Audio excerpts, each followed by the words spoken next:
ఒక 1500 అంతే. అది లక్షలు వచ్చినట్టు రైతులందరికీ నమస్తే. నేను Suman, registered hydrogeologist, ground water department, Telangana state. ఈరోజు సిద్దిపేట జిల్లా ముడిచింతల పహాడ్ దగ్గర ఉన్న కొట్యాల్ అనే గ్రామంలో ఒక రైతుకి ఉన్న జామకాయ తోటలో దొండకాయ తోట ఉంది. వీళ్ళకి ఎక్కువ గుట్ట ప్రాంతం ఉంది. ఇక్కడ ఇప్పటికి 4-5 బోర్లు వేశారు. సరైన వాటర్లు ఒక బోర్ నడుస్తుంది.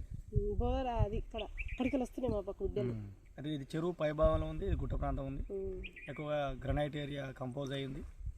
ఫ్రాక్చర్స్ అనేది తక్కువ లోతులో ఉంటాయి, ఎక్కువ లోతులో వేస్తే వాటర్ రావట్లేదు. ఇప్పుడు జామకాయ కూడా ఇచ్చారు ఒకటి. చాలా టేస్టీగా ఉంది. జామకాయలు తింటే డయాబెటీస్ పేషెంట్కి చాలా ఆరోగ్యకరంగా ఉంటుంది. షుగర్ లెవెల్స్ పెరగవు,